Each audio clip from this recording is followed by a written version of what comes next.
This episode is brought to you by Gainesville Podcast Studio and Dynasty Solutions, a video production and live streaming company. All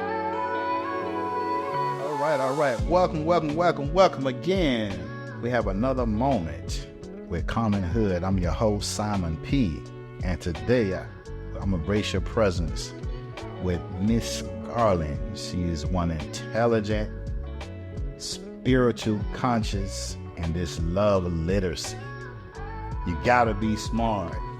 It's her passion to help change at-risk communities to raise those reading levels up.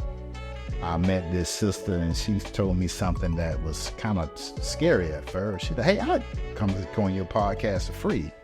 I got some trauma experiences I want to share. And I was like, who does that openly? And then I thought about it. Like, wow, she must be a very powerful, confident, strong person. And say, I want to share to help somebody else. And it's up to them to take it. She is not a doctor.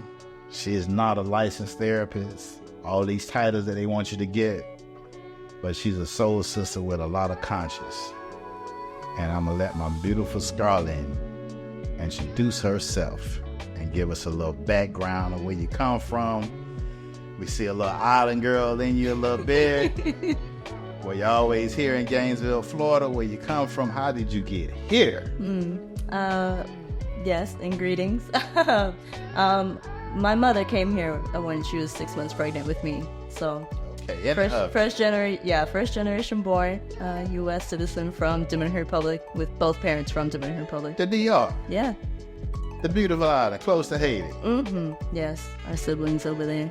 I gotcha. That's a whole nother conversation. Y'all known to be party with people over there. Yeah, we're apparently one of the happiest Caribbean or Latin American countries in the world. You see everything. It's a vibe over there. It's a vibe.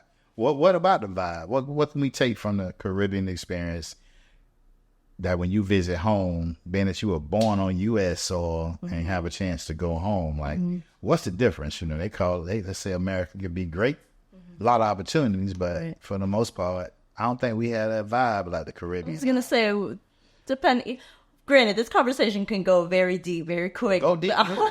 Go deep. I don't know about your time, Simon, but anyway, I just think that my people are just happy and free. Granted, there's some, disparities in regards to that. There's dualities to everything, but I think we're just very happy and we just love to dance. We love to, be at the beach, have music on, be in community, sitting outside or at the colmado, which is like an outdoor store, and people are playing music, vibing, chilling, sitting around. That sounds good. To visit the beach here, you got to pay for the parking, got to pay for the hotel. It's big expensive just to visit a body of water that's already there. Yeah.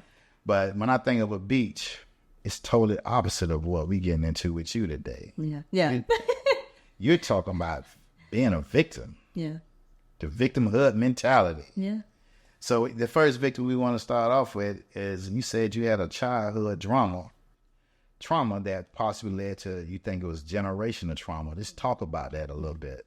So first I'll start with my mom because I have a closer connection with her. Hey, Mom. Yeah.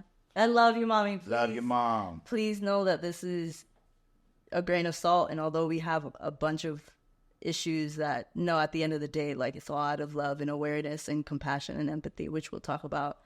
But I know that my mom grew up without her mother, and she basically was abandoned by my grandmother, left to a whole other country, and left my mom, who is the middle child at that, not even the oldest, to kind of fend for her older brother and her younger sister. Right. So, and then my aunt was just like, no, we're going to take you in. And so, granted, she did have like a second mom, but of course, always felt as though she needed to prove herself. Like, the hyper independence is a very real thing. So not really feeling like you have anybody to lean on causes you to have to explore deep within yourself alone. And that's so parenting is hard. Yeah, it is very hard, and it's not easy. It takes two to make it. Absolutely. And so when she got pregnant with me, she kind of didn't tell anybody that she was moving to the States by herself. And she just moved and came here by herself. What a bold move. It's a bold move to go from comfort to the unknown. And not knowing English, She didn't know English. Well, tell her don't feel bad. I'm still learning English. But she carried her weight, and Right. even in the relationship, like I met my father because my mom was at least, capable of going back and forth between home and the U.S. okay. And so at the age of 3 is when I really met my dad, because we lived together, all of us together, and that's when I think the dynamic changed. Is your dad from the DR? Yes. Okay. And so, yeah, I just know that my mom struggled a lot. And so I think having a child on top of also taking care of basically another man made her hyper masculine. And so, I know my kids tell me, Daddy, you had us struggling. yeah, As my mama told me, yeah, look how your ass turned out. right.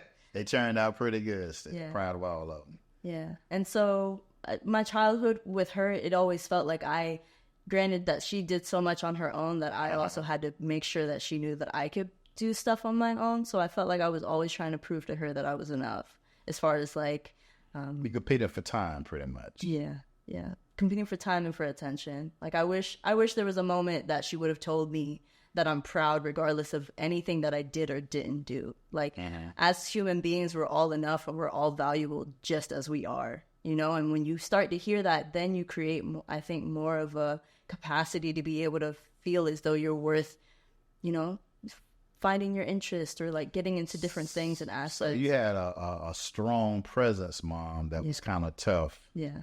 And a kind of passive dad that kind of, that mom just, Yeah. whatever you say, Yeah. Yeah. type situation. And you were in the middle. And granted, I always knew that they shouldn't have been together, like Right. from a very young age. Like I never saw like why they were together. Didn't make any sense to me. Well, out of curiosity, if you don't mind sharing, how did it end up? Oh, well, they're divorced. They're divorced. Yes, my dad is with another wife and has a 6-year-old son, my brother. Your brother Yeah. and mom, Mom is single. single. She beautiful like you? Oh, she's gorgeous. We're twins, basically. We're twins. Okay. Yeah. Well, what did you learn from that divorce? How did it affect you? Well, that's part of the next conversation of like, I think, and you can see it in all my other family members, my aunts, my other cousins, of just getting in marriages or relationships with men who aren't, I want to find a decent word, but who aren't worth it, I guess. We always try to look for the good in men. Worth it in what way? As though they're not very that's- hardworking, they don't desire to participate in the relationship, or like, and granted, and this is something that I've said before, that I think when love is unconditional, but when you like somebody, it makes it very easy for you to want to do things for them. Right. So I think Is it economic related, or you just think these men just didn't know how to love, or? I think that, and also, yeah, like again, granted, with my past marriage of just the trauma that he's went through caused, I think, a lot of the issues and disparities between the both of us. So I think, Well, when I think of DR, I think of two things. There's a tourist side that entice you, but then if you get off the grid, you be like, the hood ain't so bad over there in Miami or wherever city you stand, because it's really, it's really fighting. So do you think your dad was just defeated? No opportunities available? granted, for him to be able to come to the U.S. was through my mom's pockets. Right. So he had plenty of opportunity. That's husband and wife, though, right? And I also have to say that, like, my mom would present him good ideas that they could do together to create a business. And Right. I think he was just always like, nah, like. So with your trauma, basically with mom, more verbal Yeah, that you were looking for. Do you feel like Right. you were looking for her for an approval? absolutely. Granted, just to get, to feel as though I'm enough or I'm worth it. And she would always say that I'm mature, responsible, level-headed. And then the next moment she'd be like, oh, but you're lazy and you're irresponsible and you're immature. It's like, I'm a kid. Like, I grew up really quick. Well, on the left hand, she says, a lot of positive things, and on the right hand, she said a lot of negative. Yeah. And again, it's always how you say it. Right. You know, it may have been true, but it's always how you say it and how you present it. But again, I think it really deals with she really didn't have anybody that spoke to her maybe in a positive limelight. So of course she's gonna. Here's how I think it benefits you though. You mentioned that you tutor reading, and you try to work with those that having a problem learning how to read. You're certified in that. And when you think of reading, do you think it could have been an education level that your mom probably was in that she couldn't quite articulate in a way that words didn't just beat you up, that you wouldn't expect to, like, dang, I didn't expect my mom to call me this and that. Right. Because, you know, it is a different era, different level of exposure. They didn't have YouTube and Facebook and all these Kindles and all this stuff. You can, it's like Google wasn't around when she had you. It wasn't there. Yeah. It's around now, and I don't use them all the time. Right. It's like, is this when I'm Googling real? I know. No, but I think it definitely is just generational. Like if you didn't have that in your life, it's going to be very difficult for you to share that with somebody else if you don't do it. Even now for me, like words of affirmation for me to receive is very difficult. For me to give, not so much, but like you practice, you know, you give compliments. And I think working with children has literally taught me that. I think I've become a much kinder person and a much more caring person being around children. So actually, though your mama caused a little hurt with her insensitive words, it still helped shape you to become who you are today. Not that she was running away from, not to say I'm not going to be like mom. It's just the fact that, hey, I know there's a better way to say things. That like this really made me. It sounded like her abusive words that you felt that were abusive. Because I didn't make her some real ones. But again, you know, everybody, but there's a range though. Like what may not be so sensitive for you I was a very sensitive kid. Like I'm a very sensitive person in general. So like criticism was very hard for me, especially when I already felt outcasted, when our family community wasn't like strong. A lot of lack of loyalty, a lot of lack of, what's the word whenever I tell you something and you don't tell anyone else? Not consideration. Well, lack of respect. Like if I were to tell you something, please don't tell somebody else. Like that's between me and you. Though. Yeah, and so like a lot of lack in that, right? Yeah. A lot of lack in my family in regards to that. So I always felt like I had to do everything myself. Like for real, it was another emphasis on top of that. You know how they say, a mind that's how they paraphrase? Out of mind is a devil's workshop. So if you're in the DR, and I'm assuming that if you wasn't living in the well-to-do side of the DR, the travel side, and have the lack of employment or the lack of business that you can be like in America, you could be busy. You know, it may just be organically, like just the news of the day you just told me, and sometimes people just try not to say it, and so I'm just like, there's really nothing to do but to fester. So when you say words, describe how powerful and meaningful putting the syntax together when we speak words to people. And to our children too. Like your mind is so malleable and you believe everything from the people that you're supposed to get love from the most. So if you're being told that you're one thing one moment and another thing the next, how does your self-esteem get created when you don't feel as though you're genuinely seen and always criticized? Like, think about that. Okay. Well, can I kind of go back? Like, what age did that start? Can you? Very young, definitely before middle school. So like 10 and younger. So that's when you start retaining. So you kind of carried that weight. For a long time. Yeah. So how did that change your relationship with your mom as you get older? Because I know when we started getting into the teeny bop years, we started let mom know that, hey, I love you, but hey, I mean, were you one of those type of you were just the passive always respect? No, we're at a place right now where I don't wish to continue having a relationship unless we both went to therapy together. That's tough. That's mom. Yeah, but my mental health is more important. More important. So, I love when her. they say you have to teach a old dog can't learn new tricks. You think your mom fall in that category? Like she's listening, but she's not willing to accommodate and appeal to you in that area of saying, "Hey, take me how I am," or whatever. Granted, she has told me that this is who I am. This is how I want to be. This is how Dominicans are. That's another thing that she's told me too. But I don't think I can accept that in my life. Like, granted, I think when she gets older, like very old, I will be there for her. I don't think I can not live without my mom. Granted, we're not talking right now, but I think I would prefer to go to therapy together. Like, I would prefer. Well, you can't get therapy. You know what they say work? They say prayers work sometimes. Well, I think about her all the time. Sometimes you got to just put it out there, and tap that spiritual conscience that you're in and just say, hey, I'm praying that me and my mom can get how it's supposed to be. Yeah. All the fun memories that we had.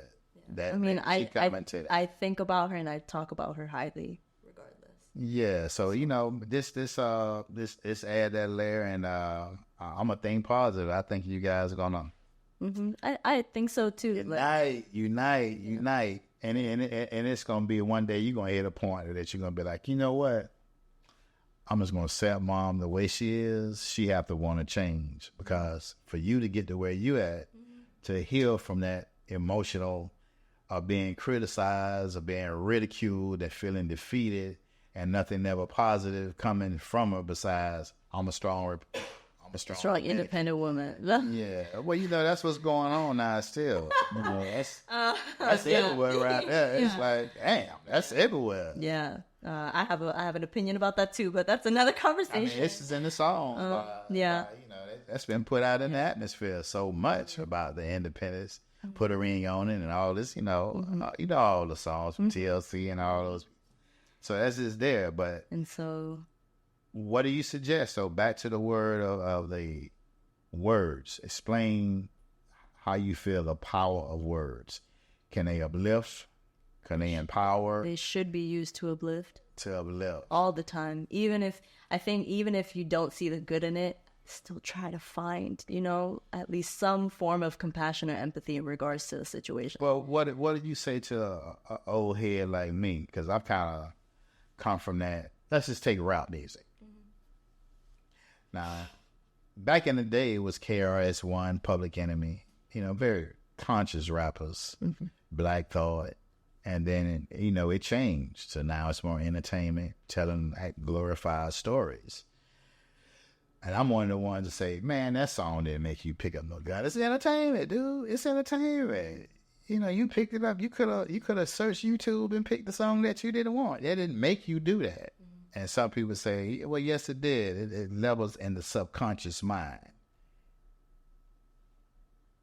So that's what those words frequency. Are from your mama, the frequency, elaborate on that. Yeah. I mean, words, vibration, it's tangible. It's able to be digested. And everything that you consume, what you see, what you smell, what you hear, what you taste, all affects you. So hearing about that all the time, it gets ingrained into your subconscious and you believe that. Right. We're so easily influenced that. But when you hear your mom say, tough it up, I'm a Dominican Republic. I mean, is that just the way it is from the area of Dominican Republic in where she's from?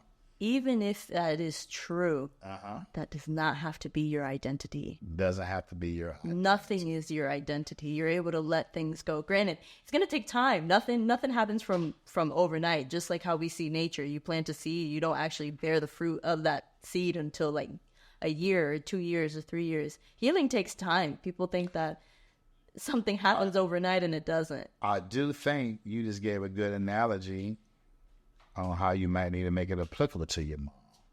Seed got planted whenever that's true. She got birth, and you're looking for immediate harvest, and maybe we're placing time that she should be, but it is factual that as people age and get some of these gray sticks that I got, you change over time if God allows you to have a long life. And I think eventually, she will come around where y'all can have those fruitful mother-daughter conversations that you seem to be thirsting for from her. But you, at the same time, you got that teenage thing and you're going, I don't have to take this in from you no more now. You're going to talk to me. I don't think it's teenager. I think it's very much like as a human being. Like, I don't deserve to be treated, spoken to in any capacity less than with respect, regardless if I'm your child or not. Right. How your dad fit in with this? My dad, I felt like didn't know anything that was going on, and as soon as my mother showed some bit of disparity in regards to what was happening between the both of us, you know, like his form of discipline was physical. So, granted, it was with a belt, wasn't actually with his hands, but I used to get some ass whippings too. Don't feel bad. But granted, we say that, and it shouldn't be normalized of don't feel bad, and it's like don't feel bad. But you know, it shouldn't be normalized. I've also been told that you don't have to do that. Yeah, that's just what was taught. So when you mention that generation of trauma. Yeah, and granted, I love that I've actually had a conversation with my dad, and he said, you know, like that's all I knew. Like, I didn't know anything more. So, you know, take it with a grain of salt. But your dad pretty much trying to answer your question for mom too. You have to look at mom. That's what she knows. That's what she. Oh, absolutely. So but to still have a conversation, at least with my father, and for him to tell me that, and like he was laid back. Yeah, different personality. Right. You know, like. He was into the conversation with my mom. It's very much like, oh, and it goes into her guilt tripping, saying like, oh, I'm just not a good mom, and you just don't appreciate anything that I did, and like that's not what I'm saying. I'm just, as a person that loves you, I feel like if I had somebody else that loved me that much, that cared, that wanted me to be a better person, quote unquote, if I come to you, I'm holding you accountable. I'm literally telling you something in regards to making you a better person.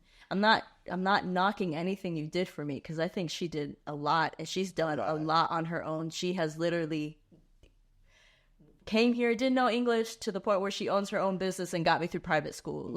Like since we talking about it being, you know, the victim, you know, do you ever think your mom thinking like, hey, don't blame me for everything? I mean, do you think that she's like, hey, are you using what I did wrong to you as a crippling effect to not let you guys have their relationship, or just is it affecting you outside? Like, how did this affect you outside? But the thing is that in order to actually change something, you have to name it. You have to acknowledge it. Okay. Right? How are we going to change something if we don't talk about why we got here to begin with? You know, like that doesn't make any sense. I got you. But I can talk about it in a way like I don't want to point fingers. It's just like how I was treated. It affected me this gravely, and now I'm coming and talking to you about how you still choose to treat me this way, which I won't accept anymore. What do you say to someone like? How do we parallel that? Like, some people may be looking at this and saying, "Is that all your mama did?" And some people, and like, how do we show the impact of the word versus somebody that says, I used to get literally beat down. All of it is bad. Emotional abuse is bad. Verbal abuse is bad. Psychological abuse. And I think those are way more harmful because you're changing the dynamic of how this person thinks about themselves. Right. And I'm a child. Changing the mindset. So that's the trauma right there. Mm-hmm. Your mindset had got a little flip-flopped a little bit. And when you see also a relationship that isn't good, it'll take into your own relationships with other people. And granted, being in You mentioned the domestic abuse. Well, before we go into that, you mentioned that you had a circumstance or an event happen in your 8th grade or something like that. Yeah, because I never told my mom that my dad hit me. I thought it was something that she knew based on how always something would happen, and I knew I would get, a whooping from my dad. But I was late walking home to school. I was just hanging out with friends after school, and my dad, I guess he was going to be late to go to work, which I don't understand how that, whatever. Maybe he's just... This in America? Yeah. Maybe Gainesville, Florida? Yeah. Okay. I'm born and raised here. Born and raised here? Yeah. Which high school you went to here? Private school. I went to Oak Hall. for high school. I got you. Yeah, I for high got school. you. Yeah, that is the school. I read your thing saying. Mm-hmm. Yeah, we can talk about that, but No, we don't want to talk about. You old East Side G's. This is public education over here, but nothing against Oak Hall, man. Oak Hall Eagles, right? Yeah. Yeah. Okay. And he was gonna be late for work, which I guess maybe he just wanted to make sure I made it home, right, safely, and then for him to go to work. You know, I can take that. But I didn't walk home, so he picked me up, and then he like got home and beat me with a belt, and it hurt really bad. And I think it was because he was about to be late. So for him, his let out of anger and frustration was much harder than what it normally was. And I called my mom and I told her. You gotta control. He lost his temper. Yeah. Yeah. And he beat you with a belt, you see? Yeah. That was common back in the day. Yeah, but I don't think that fathers should be hitting their daughters. Yeah, well, you know, I don't think any parent should be hitting their child in general. But I think I touched my daughter one time, but it happened one time. But it did happen one time. But like, that's technically your first love. You know what I'm saying? Like the relationship. Well, what do you say when they say spare the rod, spare the child? What do you say when we say spare the rod, you spare the child. So let's compare back in the day when you came through. And look at them. They say it's moral decay with the youth. The youth running wild. DCF all in the way. You can't touch your child. You can't discipline your child. I don't think that you should unless you really have to. I think kids are more intelligent than you think. Right? To be able to actually have a conversation with them, right. Tell them. And I've seen this in real lifetime, like how my cousins raise their kids. I'm like, that's exactly the type of parent I would want to be. Absolutely. You can talk to your children without having to spank them. But it does work. Out of fear, though. You know what? They're instilling fear rather than actual love. And that's where the people-pleasing tendencies tend to occur. But was it a correction, though? Like at some point you have to get corrected.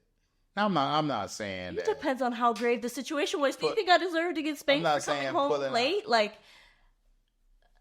Yeah, I mean, so. I came home late, drunk late, smoked late, everything, switches, belts, and everything I can remember. But I love my mom. But when I understood, hey, this is what, and I did it fixing that thing. No, I can't say that it made me quit going from an area that she didn't want me to go to, hang with people that probably was doing things. But let me ask you a question. How was your response of when you thought about I'm going to be home late, did it scare you or freak you out of how you were going to be perceived when you walked through the door? I'm a male. So I think when I was getting my ass whoopings, I just realized that I would be leading my siblings, that's what they were trying to stop. They don't do so much. It was so much pressure to be right because I was the oldest. Mm-hmm. So, but as far as there isn't an answer, it's like just a tiny thought in your mind. As a young man, it's like I might tie the bit up and say, that's enough hitting on me.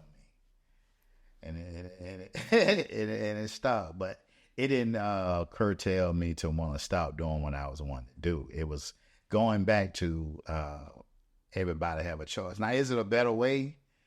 Yes, but when I got old, I realized that, hey, they did for what they knew because they said that's the whole compassion and empathy part of it. So that's the generational thing that you said is that happens. So I do get it. Mm-hmm. So, but what do we say? What do we say though? Back to when I said that for those that have experienced equally abuse. For as the verbal damage of emotional scars, and those that have the more traumatized events, as far as let's not compare them. Let's not compare them. So, but that's how some would feel about it. Mm-hmm. So, when I think of the choice of words, it kind of adds up on why you're so advocate about. Yeah, I mean, your self-esteem, your sense of worthlessness gets really low. You don't feel as though you're deserving or worthy of much more than being told or lack of being told how much you're loved or appreciated or whatever the case may be. All right. So, well, leading to your domestic abuse, Mm-hmm. was that you mentioned that you were married Mm-hmm. before. Did that happen during that time or? I feel like you don't really see it until it gets really bad. And that's how emotional abuse and, psychological abuse happens. Like, you don't actually see it until it gets to the point of where it's like, oh, like, this is how bad it's getting. Of just like somebody being able to thwart your perceptions, somebody gaslighting you, telling you like, I didn't just say that, when you just witnessed it, and then you question yourself like, Right. but did that actually happen? And then you try to have a conversation, and it like, for somebody to have such a powerful way of thwarting their words in a manner that causes you to not know and genuinely be confused about like what was said and how it was expressed, and it's honestly, it's very dangerous. And I think, again, having lack of self-worth, I wouldn't say that I was naive, because I think I'm very strong, and I think a lot of people can tell you that. Oh yeah, some don't recover from those. Right, exactly. Some don't recover. It goes on a lot, and our mental health, mental issues just wasn't as prevalent during that time, like the past 10 years or whatever the case may be. But on the domestic abuse, so was in that situation, was that all verbal as well? Yes, until a certain point where like, if I wanted to get out of the verbal conversation, like I would be physically held against my will. Wasn't ever like hit, but like, I remember an instance of, we were arguing outside and he grabbed me from my motorcycle and like armbarred me against our van at that time. Yeah, so. I can't do that these days. I don't think anybody should. No. So. But once again, it was a fabric of our society where the man says what he has to say, and the woman says, but it's a little. I'm just not argumentative. So when you start yelling, I'm not interested in the conversation, because then you're only worried about your side rather than actually having a conversation. So when I would try to get out of it, I'm not feeling safe. I'm trying to get out of this conversation, and like, we can talk about it when you're cooled down. And I was basically forced at that point, but we never got anywhere. So the tone of voice is important to you. Mm-hmm. The choice of words are there, and definitely the physical part of that's a no. Mm-hmm. And we're as society is getting much better on that.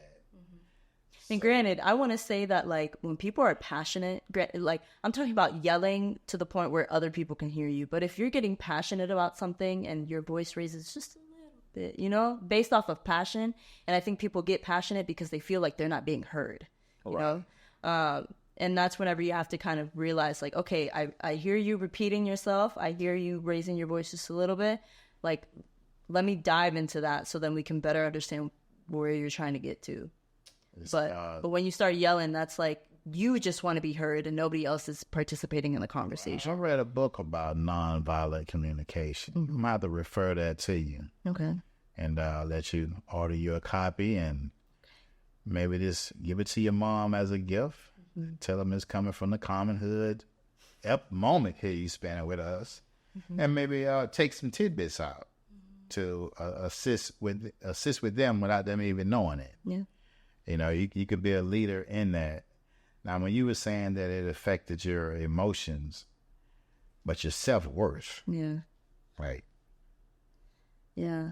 Like, you talking about self-worth. Like, did you feel worthless? I'm just going to be. Maybe not completely worthless, because I think deep down inside, I always knew, like, my own, like, I'm more than this.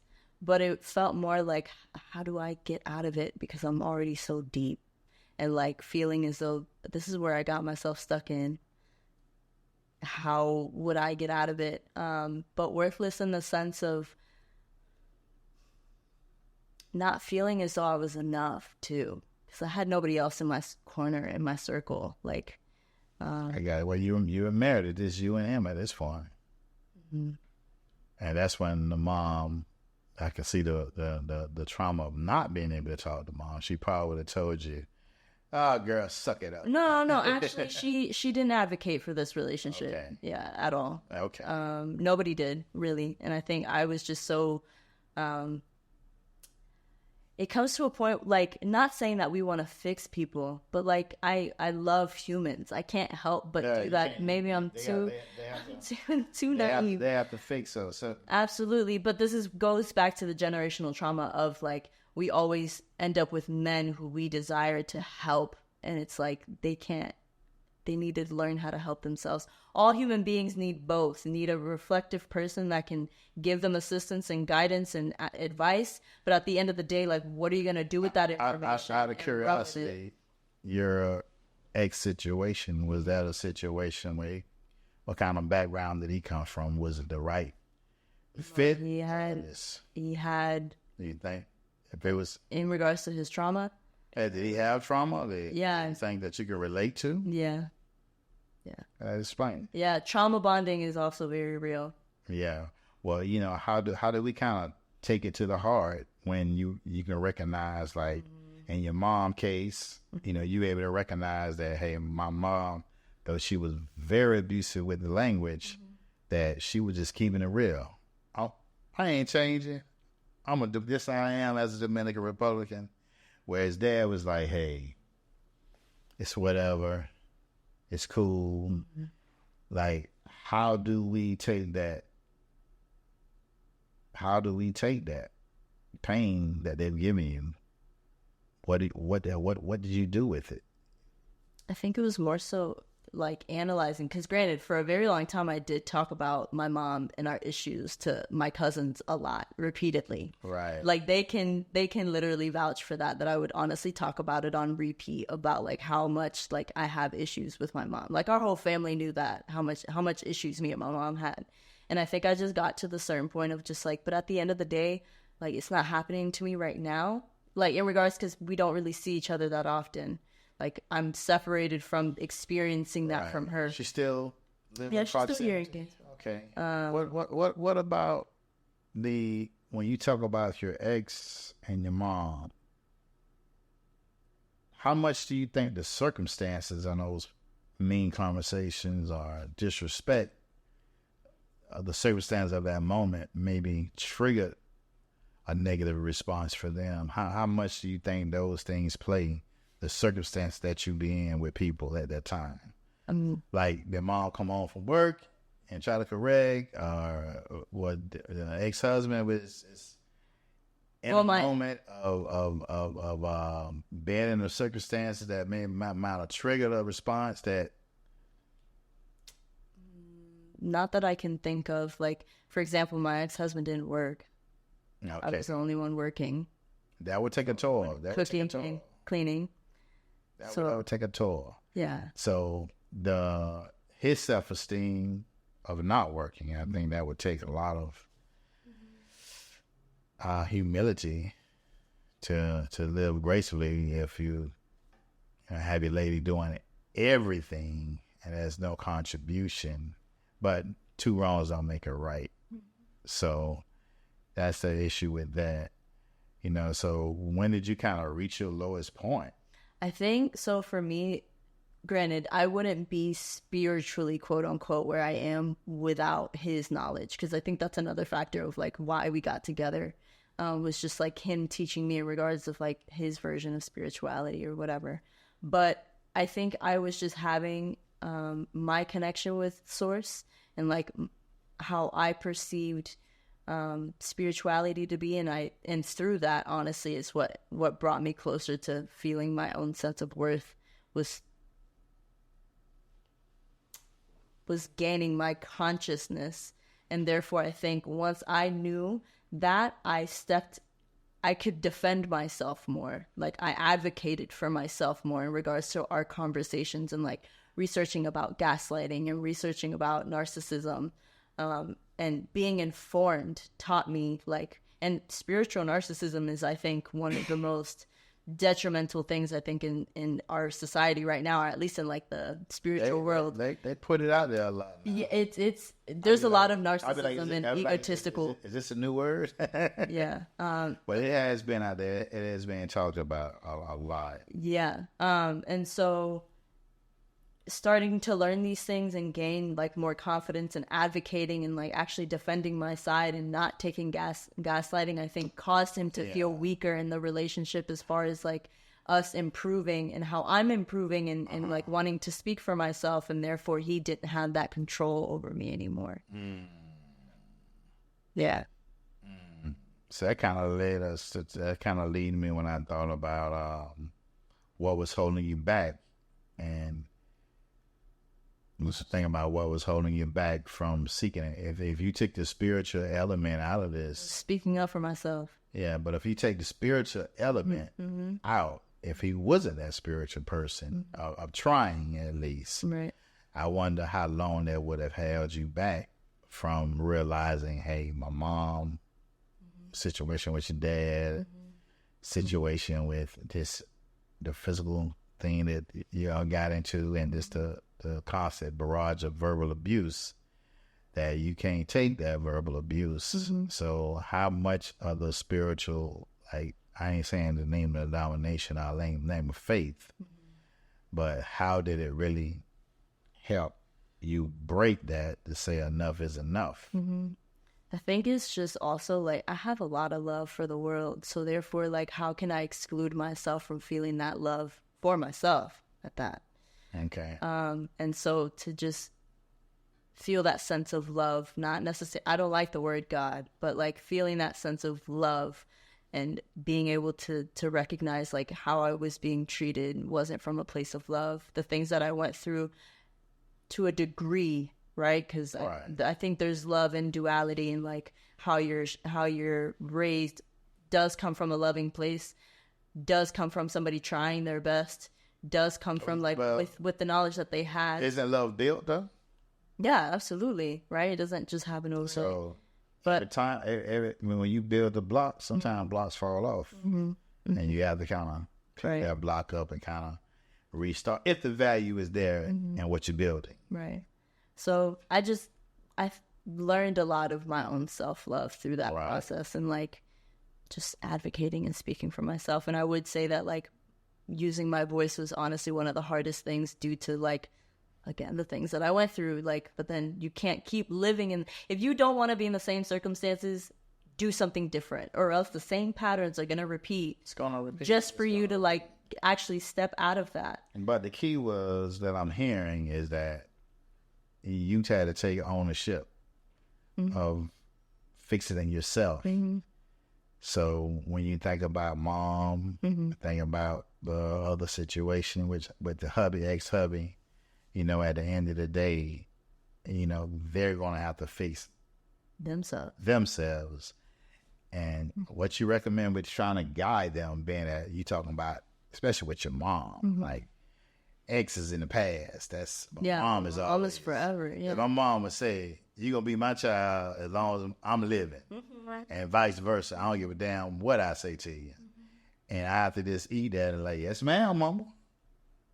Yes, ma'am. That yeah, I made some mistakes. Yeah, you know, we all gonna make them. We're not perfect. Neither am I.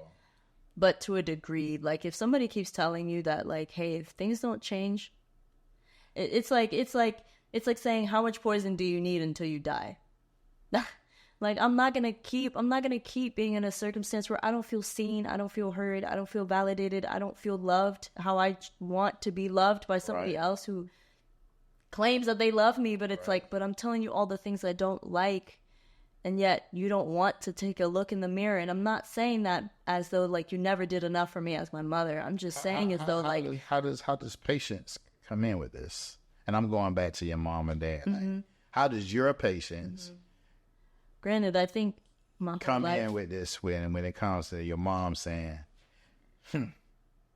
I did the best I could for you. And I love that. And I did it, but I'm not compromising. But I'm still not going to be name called. Like, I'm not in high school. I'm not in middle school. You know what I'm saying? Like, let's speak life into each other, please. Right.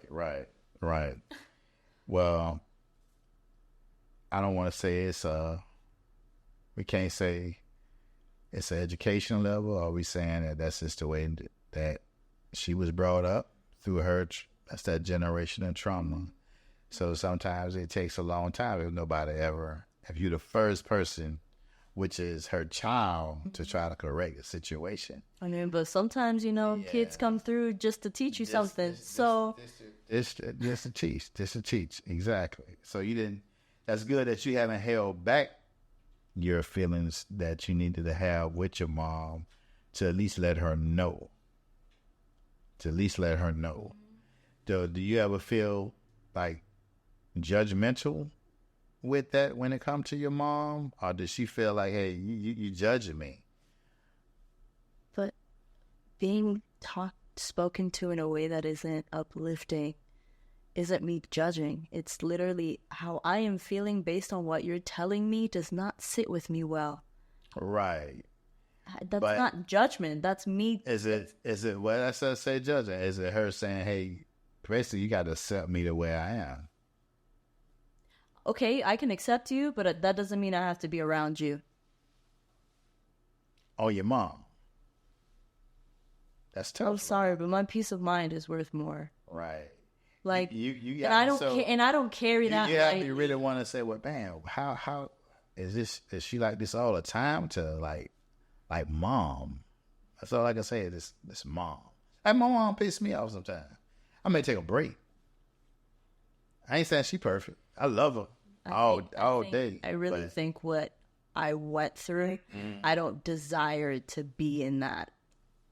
Especially if it's constant, when you keep sharing it. And granted, like I'm when we talked about victimhood mentality, like if you choose to keep being surrounded by things that are harmful, oh yeah, you're setting yourself up for that. Yeah, you're gonna be burnt at some point. You don't think these traumas hinders your ability to move forward, do you? No, I definitely know that I can advocate and speak up for myself at any given point. I think it's given me the strength to realize, like, I don't deserve anything less than what doesn't feel right in my body. And if I feel unsafe, if I feel unheard, I will make sure I give you the benefit of letting you know, so that, because of course, may have been the moment, may have been the circumstance, may have been whatever. But if it's not received well, I gotcha. And communication is just that important. And I'm not sitting here and being like, oh, I feel very soft spoken as a female, but I'm also very intuitive and outspoken, and I deserve the right to be heard, just like almost everyone else on this planet. So mom just have to. That's a tough one with mom. And that's why I say, like, let's get a therapist, so that there's a third person in the mix. Somebody who isn't part of our family, who doesn't really know our story. What you think is blocking your mom for accepting that, hey, doing that therapy? Maybe she's saying, hey, I can fix my own problems. We can fix our own problems. Maybe she's saying that, hey, I don't need to go to a therapist to tell me about this. We can fix our own problems. I think if she gave you that, I think has she given you that opportunity to say, hey, let's just try to fix it within ourselves first? No. And I think it's multidimensional, and I would like to say that what is occurring to you in the physical will eventually, in the spiritual, will eventually manifest itself into the physical, whether that be diseases, mental health issues, all these other types of things. I don't wish to speak ill of anyone, but my mom does have like actual health issues, and she spends most of her time sitting in front of a TV. That's her entertainment. That's all it is. It's her entertainment.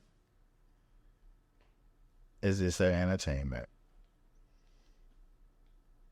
Is this her entertainment? Not when it consumes hours of your day. I'm talking about hours and weekend of... The television happen to be the right tool. Let's just say you can use it two different ways. And granted, I was subjected to that too, because I basically saw that my whole life. It's like sometimes they get television as income related.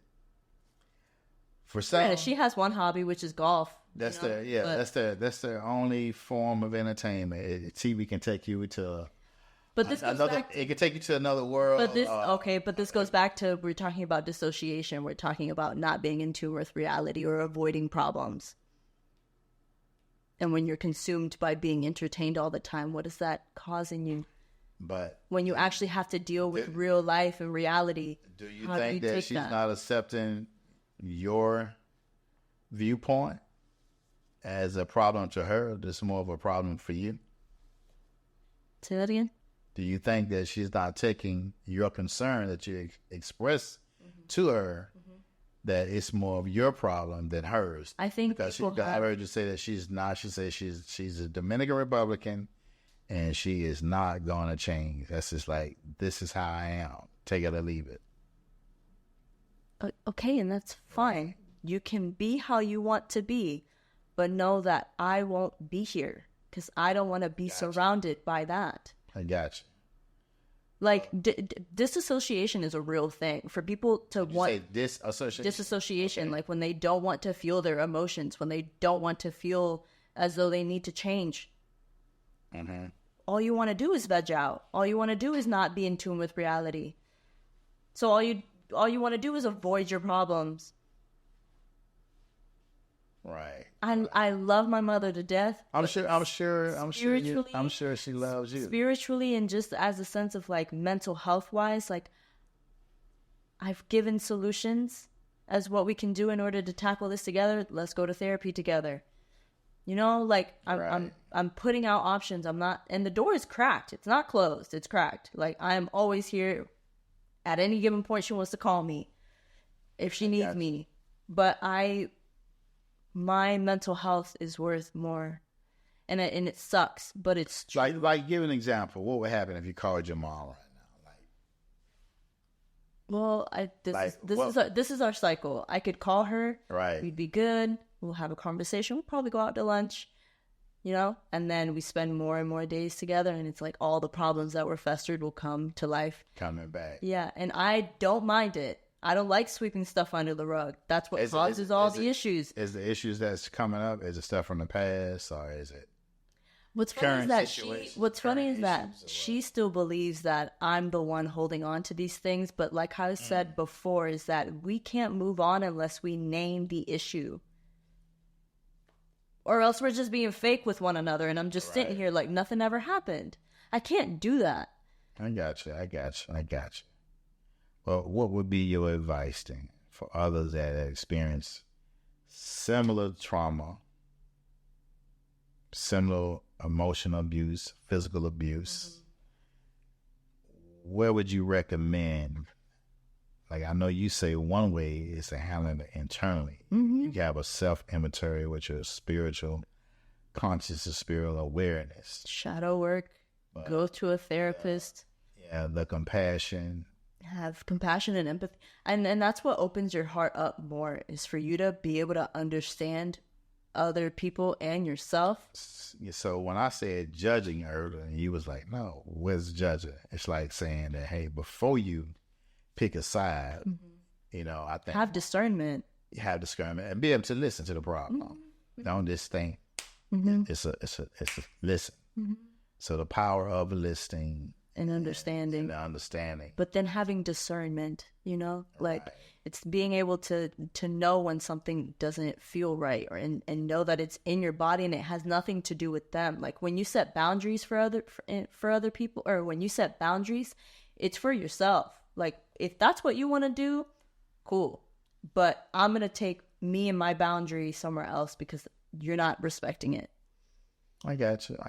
So listening, showing each other respect, taking the time to be heard, and discernment goes even with being selective in your choice of words. You know, try to think about how someone feels. So that's a learning lesson for me. I'm known to kind of tell it like it is. Granted, but I want to say it, take it or leave it. Say, did you understand it? Of course, I think all of us been a little harsh. I've been accused of that sometime myself. So of course, all of us should be considerate of what other people feel, but at the same time, like speak your truth. And like, if somebody takes that the wrong way, of course, like, speak it in a way that can be tangible and digestible, and like, you know, and if it's not, then the other person has a responsibility or the ball in their court to keep asking questions, or to keep the conversation alive and open. But that's what I was trying to remember. But I keep going back to your mom. Is at the end of the day, I just feel like she know her own way right now. I think it's defensive. Yeah, it's defensive because she doesn't want to get into it, which is being avoidant of the issues. How are you going to keep hiding things under the rug? Is going to manifest in other ways, you know? Well, you know, you don't want things to, you know, I think the relationship is the most important thing that I see need to become of value, to not lose that, because you only get one. I know. And trust me, I think about it all the time. If she were to pass away, like right in this moment, and there'd be so much of, I wish. Mm-hmm. But at the same time, still, I go back to like, I'd rather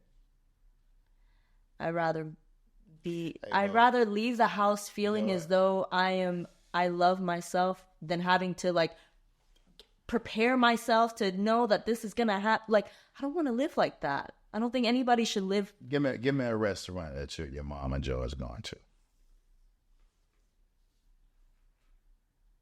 Well, I have to think about the places that she enjoys going to, like any Mexican restaurant or. Let's do it then. No, I'm unlicensed.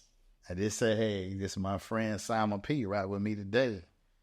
And let's just see, maybe I say that to say sometimes it's like peer pressure. Mm-hmm. You can be raising your kids when that time comes for you, and you be like, where did you get this from? Or there's always somebody else who be able to give that advice when you saying, I've been telling you that all along. Mm-hmm. It's just the fact that it came from somebody else. And from that perspective, that is why I say I suggest. But I think who should be doing that is a therapist. Right. Because the therapist could probably call out things in me, right? Because they're going to be unbiased. Right. Well, I would rather an unbiased, licensed professional who doesn't know either one of us. Yeah, but you know the good thing about people in general, you never know where their advice comes from. Some of the best advice has been coming from people that may have been homeless, that if I took time to listen, they wasn't licensed. But they said, let's be real, they said some deep life-changing stuff. And it's like, I can see why they've been through enough, and for them to take the time to share something with me. And that comes from a person who doesn't, doesn't care about a title. But like, I feel as though it would probably hit her much harder to recognize the truth. Yeah. From someone who's licensed. I'm going to say this right here. When your mom says, I'm a Dominican Republican. I'm Dominican. I'm Dominican. That she takes pride in who she is. Some don't think they need to go that route. Okay, but for you to not think that you don't need to change, that is a problem. Everybody changes. Everybody is supposed to have an open mind. You're going to have to be patient with her change. And that's what you're doing. I'm doing that at a distance. It's not my choice. I don't think I can do it that particular way. And I only could say, I hope your situation turn out to be very blissful. It would trigger me. Right. Being around that. And I have came a very long way, and I would prefer not to go back. Not to go back. Especially if you had a lot of self-inventory that's been cleaned up. And you got what you need. Still being cleaned up. I would consider myself as a victim, but I don't uphold the mentality as though like, oh, poor me. Like, no, I have a lot of strength in regards to step away from things that wasn't serving me, and the mentality of being able to still persevere and know that my worth is much more than thinking that I deserve something just because of something that I went through. It doesn't. I see that you're not using the victimhood mentality to point fingers. Yeah, that's been very clear which you explaining your traumas with your dad, your ex, your mom, all the verbal abuse. All of us have all been the through something.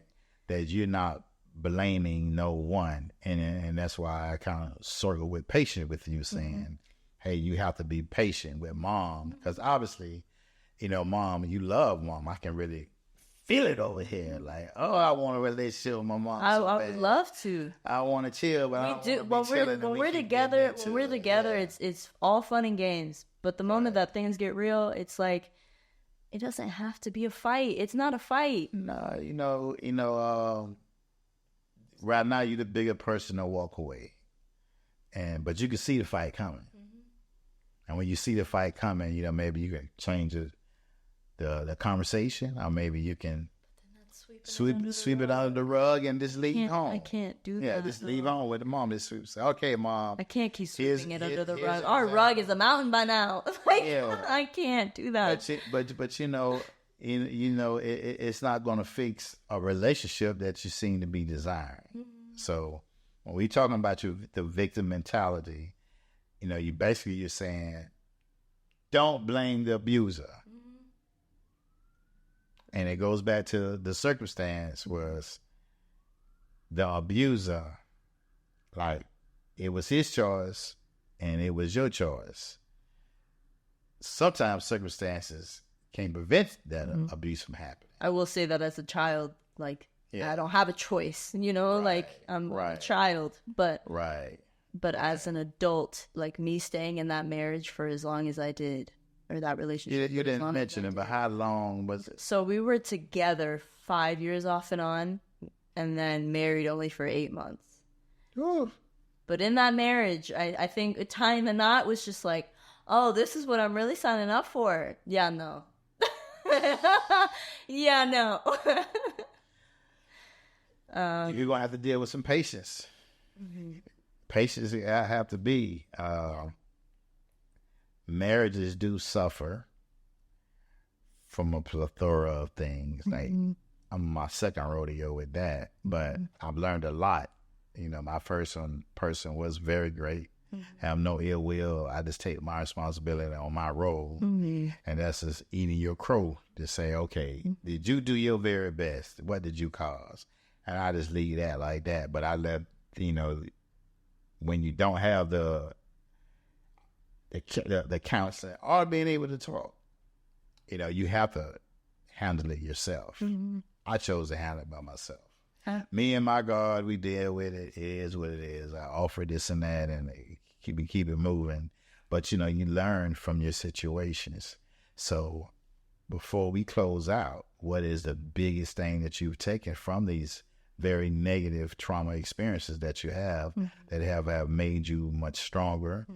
With your self-inventory of having my self-healing, you building up your self-esteem that at one point was kind of pushed down.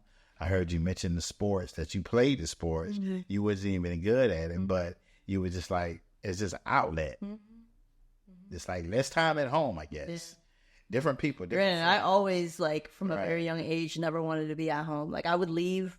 Middle school started at 9:15. I'd be out of the house by 7, just to go hang out with friends and be out of the house. I got you. What sport did you play? I played basketball. As in high school, softball. Small forward. Small forward. Got it. Yep.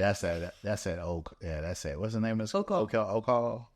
Yeah, I thought you might have said guard, but I'm thinking about both, but mainly small forward. Yeah, I'm thinking about how the WNBA is just keep soaring there, and women just, I'm like, wow, those girls are kind of tall. Yeah. No. But the one thing that I would say is advocate for yourself. Advocate for yourself.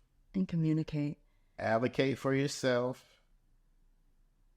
is what we're going to leave with. Do you agree with patience a little bit? I think I'm a very patient person. Got it. You wanting that, so mom have to come around with you with that. If I was the mom, if that's what you were requesting, I probably would do it. I wouldn't be so macho, so to say, hey, my daughter's crying. Hey, you want it? Let's go try it. You know, I would give it a try. I would give it a try. So self-inventory and just putting it all on the line with just being an advocate for yourself. And when you're an advocate for yourself, it allows you to speak your truth. You don't keep taking that pile of dirt. That's true. Putting it under that rug, as you were saying. Because if you don't take that self-awareness of yourself, you'll keep putting it under the rug. And then it seeps into other relationships. Same things. It seeps. But it's a personality that we're going to take in every relationship. Whether it's you and I being a friend, business relationships, there's always going to be some setbacks in it. And when that setback happens, you know, I love when they say how Mike Tyson said the best. Everybody got a plan till they get knocked in the mouth. You know, you talking about Mike Tyson was this brutal, knocking people out in a minute, hardest punch ever, hardest heavyweight. And then once he got knocked in the mouth, he hadn't been knocked in the mouth too often. But this time he got knocked in the mouth. And he said, hey, whatever plan I had when I got knocked in the mouth, it didn't work at that particular moment.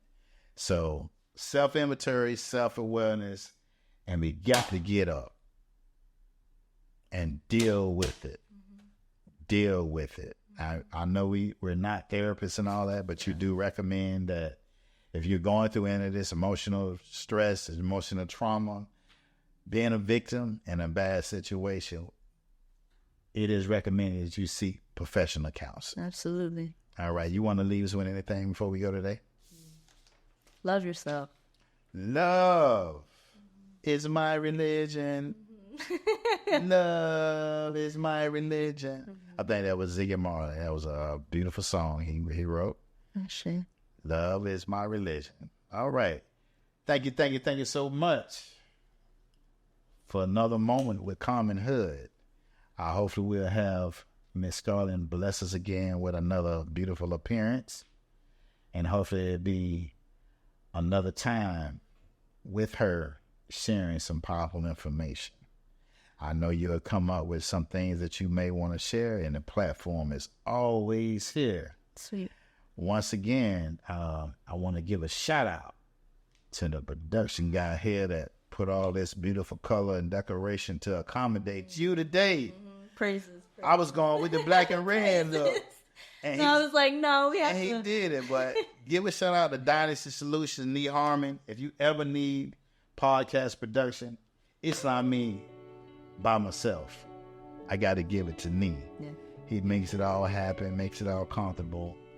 So we're out until we meet again, which we will. I think we have more to discover. Yeah. I would love to bring your mom with you. Not on the air. That Mexican food. Let's do it. Peace. Want to elevate your brand with professional audio and video? At the Gainesville Podcast Studio, we make podcasting easy. Our fully equipped studio and expert engineers handle everything from recording to editing to upload. It's a complete done-for-you podcasting solution. Book your session today and let your voice be heard. Visit GainesvillePodcastStudio.com today to book your session.